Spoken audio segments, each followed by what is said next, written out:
आप सभी का ई लर्निंग हिंदी कक्षा में स्वागत है। आज मैं चौथी कक्षा के रिमझिम 4 का दूसरा पार्ट जिसका शीर्षक है जैसा सवाल वैसा जवाब कहानी का पुनः अभ्यास कराऊंगी। ठीक है बच्चों, तो आप सभी को मालूम है इस कहानी में प्रमुख पात्र कौन कौन से हैं। इस कहानी में प्रमुख पात्र है बादशाह अकबर, बीरबल और ख्वाजा सरा। ठीक है, तो बादशाह का अर्थ मैंने क्या बताया था।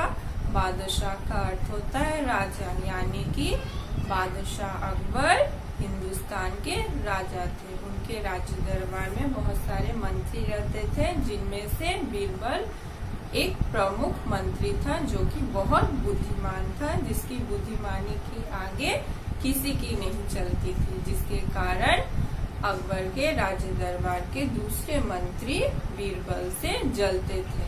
उनमें से एक था ख्वाजा सरा, जिसे ख्वाजा साहब भी कहते थे। ठीक है, और वह बीरबल को हिंदुस्तान से निकलवा देना चाहते थे, जिसके कारण वो बहुत सारे बीरबल के खिलाफ षड्यंत्र रचते थे। ठीक है बच्चों, तो आइए देखते हैं फिर से वो कहानी क्या थी। बादशाह अकबर अपने मंत्री बीरबल को बहुत पसंद करता था। ठीक है, बादशाह अकबर जो थे वो बीरबल को बहुत ही पसंद करते थे। बीरबल की बुद्धि के आगे बड़े बड़ों की भी कुछ नहीं चल पाती थी। वो इतना बुद्धिमान था जिसके आगे बड़े बड़ों की भी नहीं चल पाती थी। इसी कारण कुछ दरबारी बीरबल से जलते थे। इस कारण कुछ दरबारी जो अकबर के दरबार में रहते थे दरबारी, वो बीरबल से जलते थे। ठीक है, वे बीरबल को मुसीबत में फंसाने के तरीके सोचते रहते थे और वो सभी बीरबल को फंसाने के नए नए तरीके सोचते थे। अकबर के एक खास दरबारी ख्वाजा सरा को अपनी विद्या और बुद्धि पर बहुत अभिमान था। अभिमान का अर्थ क्या है? घमंड। ठीक है, उनमें से एक ख्वाजा सरा थे जिसे अपनी विद्या और बुद्धि पर बहुत ही अभिमान था। बीरबल को तो वे अपने सामने नीरा बालक और मूर्ख समझते थे। नीरा का अर्थ है छोटा। वह क्या करते थे, क्या सोचते थे बीरबल के बारे में? वो बीरबल को एक छोटा सा बालक और मूर्ख मतलब बेवकूफ समझते थे। ठीक है, लेकिन अपने ही मानने से कुछ होता नहीं, लेकिन उसके सोच लेने से, ख्वाजा सरा के सोच लेने से ऐसा थोड़ी ना होगा, है ना। दरबार में बीरबल की ही तो तूती बोलती।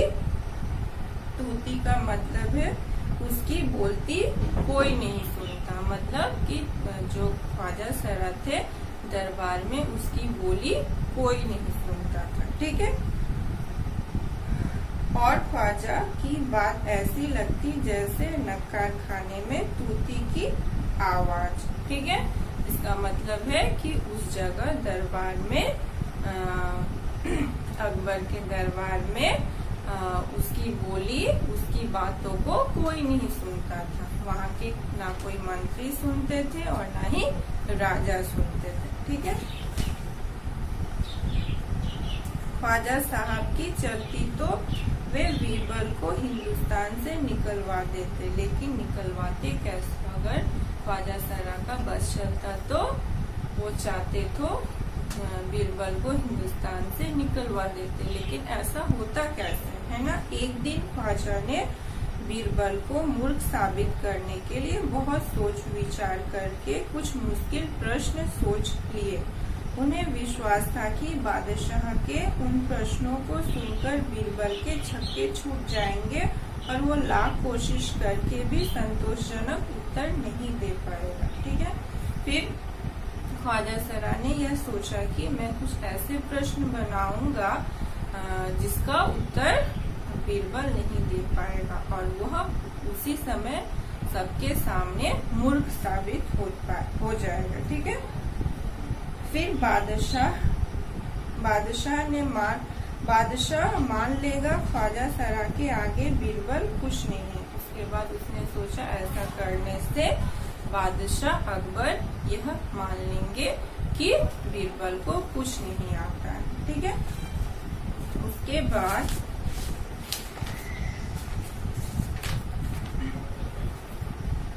उसके बाद देखिए, ख्वाजा साहब अचकन पगड़ी पहनकर, अचकन का अर्थ क्या है, कपड़ा, और पगड़ी तो आपको पता है क्या है, जो सर में पहनी जाती है। दाढ़ी सहलाते हुए अकबर के पास पहुंचे और सिर झुकाकर बोले। फिर ये सब सोचने के बाद ख्वाजा साहब तैयार होकर बादशाह अकबर के पास गए और बोले, बीरबल बड़ा बुद्धिमान बनता है, आप भी उसकी लंबी चौड़ी बातों के धोखे में आ जाते हैं। मैं चाहता हूँ कि आप मेरे 3 सवालों के जवाब पूछकर उसके दिमाग की गहराई नाप लें। ठीक है, उस नकली अक्ल बहादुर की कलई खुल जाएगी।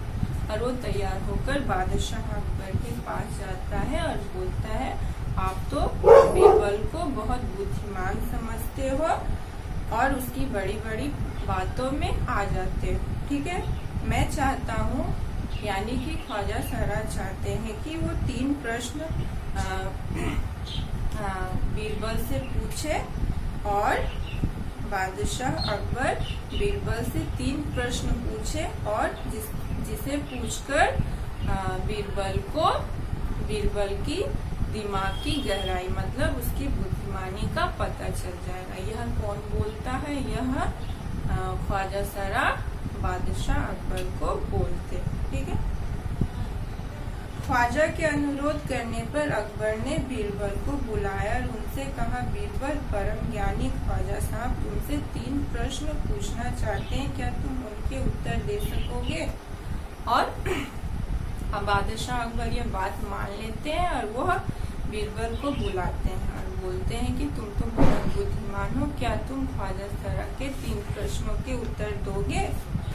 तभी बीरबल ने कहा, जहांपना जरूर दूंगा, खुशी से पूछे। ख्वाजा साहब ने अपने 3 सवाल लिखकर बादशाह को दे दिए। अकबर ने बीरबल से ख्वाजा का पहला प्रश्न पूछा। ठीक है, फिर क्या हुआ, फिर ख्वाजा सरा ने अपने 3 प्रश्न लिखकर बादशाह अकबर को दे दिए। तभी बादशाह अकबर ने बीरबल से पहला प्रश्न पूछा कि संसार का केंद्र कहाँ है। ठीक है, केंद्र का अर्थ होता है, क्या बताया था मैंने, पृथ्वी का वो भाग जो मध्य में पड़ता है, जो बीचों बीच पड़ता है। ठीक है, बीरबल ने तुरंत जमीन पर अपनी छड़ी गाड़कर उत्तर दिया। बीरबल के पास जो डंडी थी उसे गाड़कर उसने उत्तर दिया, मतलब जमीन पर अपने डंडी को गाड़ा और उत्तर दिया, यही स्थान चारों ओर से दुनिया के बीचों बीच पड़ता है। यदि ख्वाजा साहब को विश्वास न हो तो वो फीते से सारी दुनिया को नाप कर दिखा दे कि मेरी बात गलत है। ठीक है, तो पहले प्रश्न का उत्तर यही था कि उन्होंने कहा कि यह जो मैंने डंडी गाड़ी है यह विश्व का, संसार का केंद्र है। ठीक है, अगर आपको विश्वास न हो तो ख्वाजा सरा से कहिए कि नापने वाली फीते से इसे नाप ले। ठीक है, अकबर ने दूसरा प्रश्न किया, आकाश में कितने तारे हैं? फिर दूसरा प्रश्न क्या था, आकाश में कितने तारे हैं? बीरबल ने एक भेड़ मंगवाकर कहा। भेड़ का अर्थ आपको पता है, भेड़ क्या है, भेड़ एक जानवर है जो झुंड में रहते हैं। ठीक है, इस भेड़ के शरीर में जितने बाल हैं उतने ही तारे आसमान में हैं। ख्वाजा साहब को इसमें संदेह हो तो वो बालों को गिनकर तारों की संख्या से तुलना कर ले। ठीक है, फिर उन्होंने एक भेड़ मंगवाया और कहा कि इन भेड़ों में जितने बाल हैं उतने ही आकाश में तारे हैं। अगर आपको विश्वास नहीं हो तो आप भेड़ों के बालों को गिनकर इसकी तुलना आसमान के तारों से कर सकते हैं। ठीक है, अब अकबर ने तीसरा सवाल किया, संसार की आबादी कितनी है? तीसरा सवाल क्या था, संसार की आबादी कितनी है? आबादी का अर्थ क्या है, जनसंख्या। इस संसार में कितने लोग हैं, यह प्रश्न था।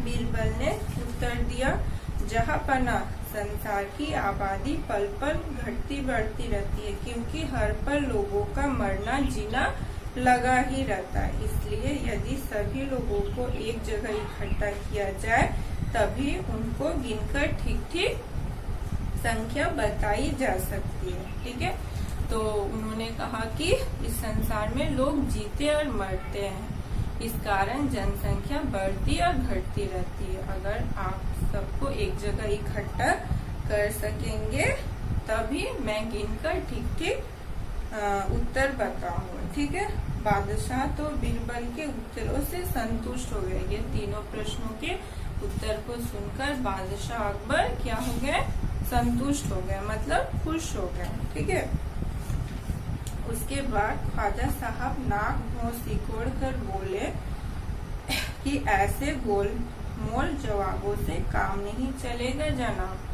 तब उसी वक्त ख्वाजा सरा ने उनसे कहा, बीरबल से कहा कि ऐसे गोलमोल जवाबों से नहीं चलेगा। ठीक है, बीरबल बोले ऐसे सवालों के ऐसे ही जवाब होते हैं। तभी उन्होंने बोला आप जैसा सवाल कर रहे हैं ऐसे सवालों के ऐसे ही उत्तर होते हैं। ठीक है, पहले मेरे जवाबों को गलत साबित कीजिए तब आगे बढ़िए। पहले आप इन सारे जवाबों को गलत साबित कीजिए, उसके बाद मुझे गलत बताइए। ठीक है, ख्वाजा साहब से फिर कुछ बोलते नहीं बना। फिर उसके बाद ख्वाजा साहब से कुछ बोलते नहीं बना, वो वहीं चुप रह गए। ठीक है,